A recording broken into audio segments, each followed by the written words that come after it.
अटी शर्तींसह कोर्टाकडनं पीओपी मूर्तींना परवानगी. पीओपी मूर्ती फक्त कृत्रिम तलावांमध्येच विसर्जित करता येणार, कोर्टाचा निर्णय.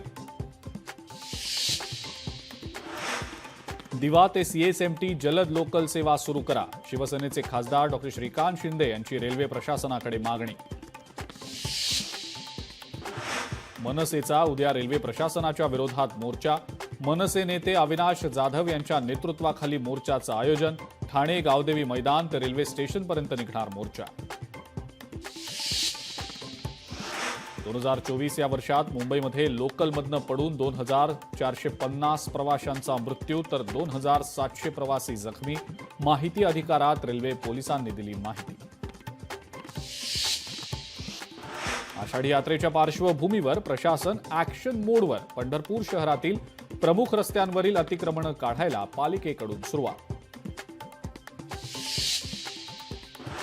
नाशिक त्र्यंबकेश्वर कुंभमेळ्यासाठी प्राधिकरणाची स्थापना. राज्य सरकारकडून प्राधिकरणाची स्थापना. अध्यक्षपदी प्रवीण गेडाम यांची नियुक्ती. मालेगाव पंचायत समितीच्या इमारतीवर शोले स्टाईल आंदोलन. घरकुल योजनेच्या लाभापासून वंचित ठेवलेल्या नागरिकांचं आंदोलन. गाव गुंडांचा बंदोबस्त करण्याच्या मागणीसाठी धाराशिवचे नागरिक आक्रमक. नळदुर्ग पोलीस स्टेशनमध्ये नागरिकांचा ठिय्या. गुंडांवर कारवाई करण्याची ग्रामस्थांची मागणी.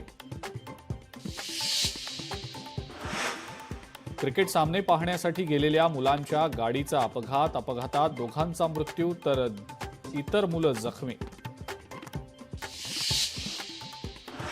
ओडिशामध्ये 2 अल्पवयीन बहिणींवर अत्याचार. या प्रकरणी पोलिसांकडून 4 जणांना अटक.